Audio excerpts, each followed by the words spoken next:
Today, we're looking at FRQ number 7. Okay. Same rules as always. Make sure you complete the free response first, and then watch the video, grade yourself. Okay, so we're considering the differential or the function f of x equals 1 over x squared minus kx, where k is the non-zero constant, and it already gives us the derivative. Makes things really easy for us. Okay, so let's look at the first problem.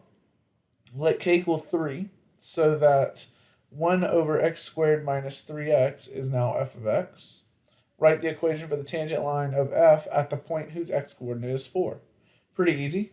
3 things we need for a tangent line. We need an x, we need a y, and we need a slope.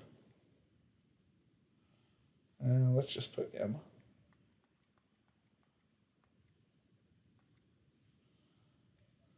Tells us our x coordinate is 4. We get y by plugging 4 in there. So f of 4 equals 1 over 16 minus 12, which is 1 over 4. And then we get our slope by just plugging in 4 up here. Remember, they give us the derivative. So f prime of 4 equals, well, we need to plug in k. They tell us k is 3. 3 minus 2 times 4, which is 8, over 16 minus 3 times 4, which is 12, squared. So that's negative 5 over 4 squared 16. And so we end up with y minus 1/4 equals negative 5 over 16 times x minus 4. This would have gotten you 2 points, 1 point for the correct slope and 1 point for the tangent line. Okay, moving on to part B. Let k equal 4 so that 1 over x, or f of x is equal to 1 over x squared minus 4x. Determine if f has a relative minimum, maximum, or neither at x equals 2. Okay, so we're looking at x equals 2.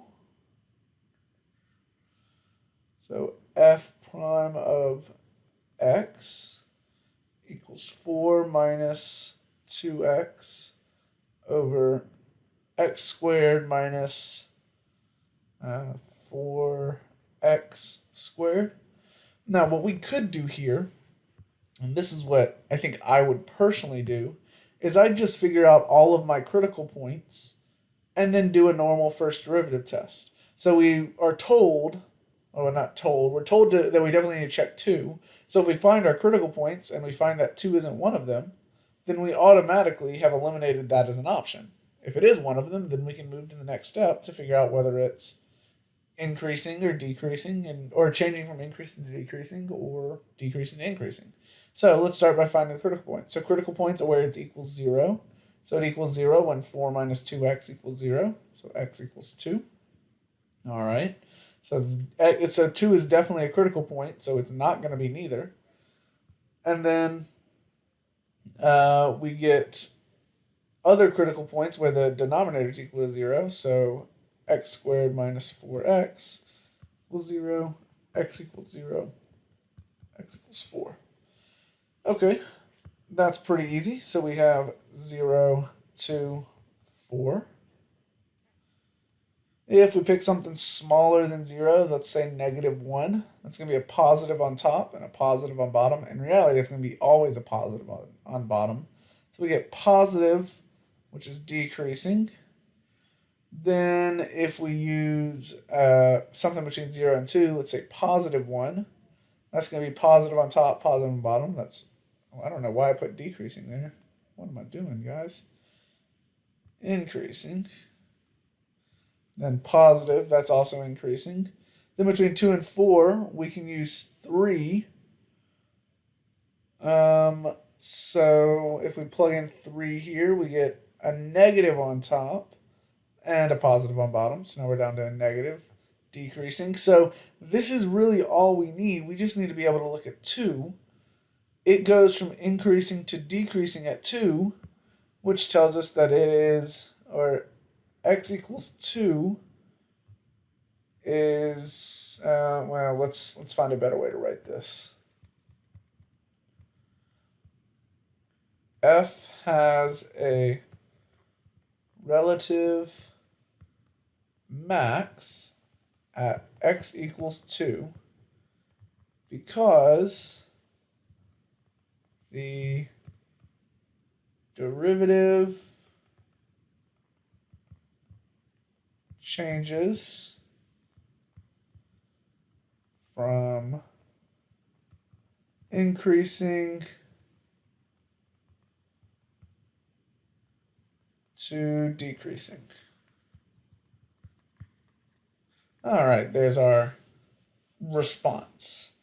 This would have gotten us 2 points. 1 point for considering the f prime of 2, and 1 point for your answer with justification. Okay? Let's move to part C. Find the value of k for which f has a critical point at -5. Ooh, that's an interesting one. So we need to find it so that when x equals -5, we have a critical point. So that means we need to look back at the derivative. F prime of x equals k minus 2x over x squared minus kx squared. So we need f prime of -5.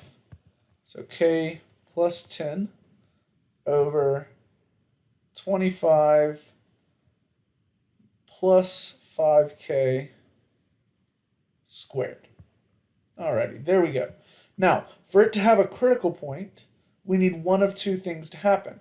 We either need it to equal 0 or it to be undefined. Okay, well, let's try equal to 0 first. Equal to 0 means the numerator equals to 0, so k plus 10 equals 0. K equals -10. All right, let's try undefined.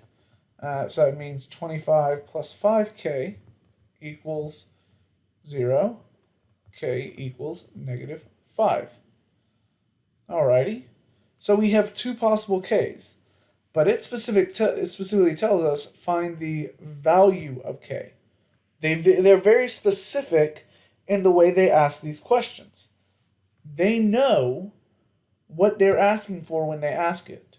So if you see a value and not a values, you should only have one answer. So let's think, why would k equals -5 or k equal -10 possibly not work? Well, it all comes back to the original equation. We have to think we're using f of -5. And for it to be a critical point, it also has to be continuous at that point. So that means when we have k equal to -5, and the function, and x also equal to -5, then the original function has to exist. But if we actually plug those in to f of x, we get -5 squared minus -5 times -5, which this is undefined. So that means k equals -5 at x equals -5 gives us undefined, so that one does not work.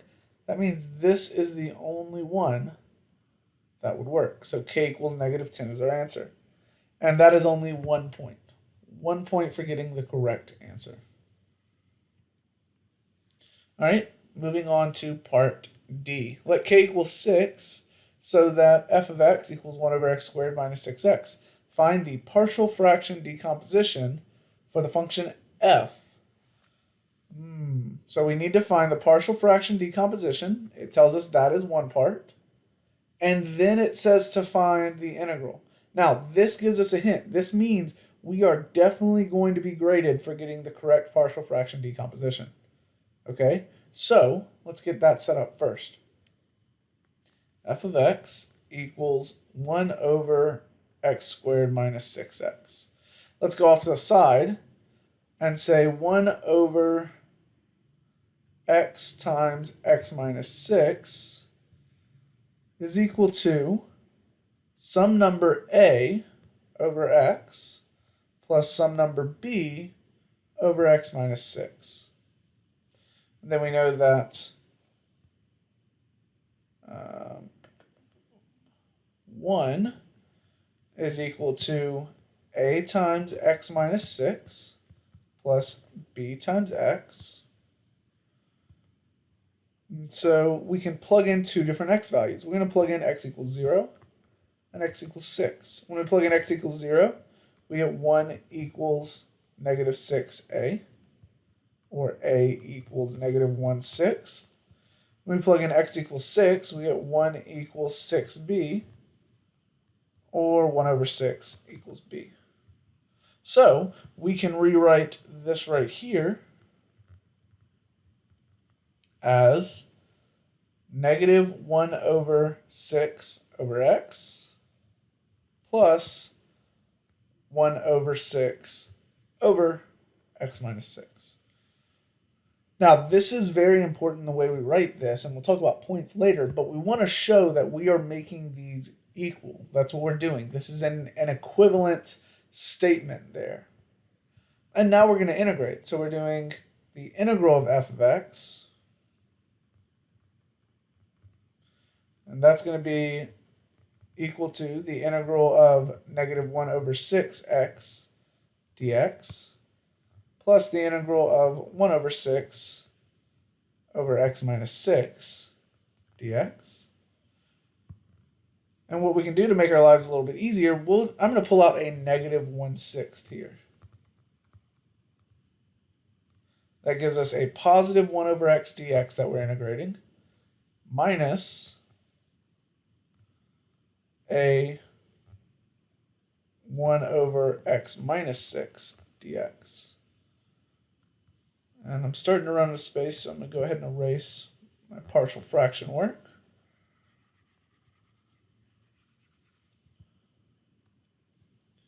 And now, these become pretty easy integrals. Integral of 1 over x is natural log of absolute value of x, so negative 1 over 6, natural log absolute value of x, minus integral of 1 over x minus 6 is negative natural log of 1 over x minus 6, absolute value. Or no, negative natural log of absolute value of 1 over of x over 6, x minus 6. And then we're going to multiply in that negative 1/6, so we get positive 1/6. Make sure you know that. Positive 1/6 natural log absolute value of x minus 6 dx. And then if we wanted to combine more, or not dx, plus c. If we wanted to combine more, we could, but I would think this is a completely okay answer. Now, let's look at how the points would have laid out. You get 2 points for the correct partial fraction decomposition. Now, that work we had earlier would have been the part that you really needed. And then 2 points for your general antiderivative. So we're getting the correct answer, antiderivative. So 2 points here, 2 points there. In total, 4 points for that part. All right? So 4 points here, 1 point, 2 points, 2 points. That covers all 9 of our points. If you have any questions, make sure you ask. You can also come to tutorials. Make sure you give yourself a grade out of 9 and then submit it. You'll have a great day.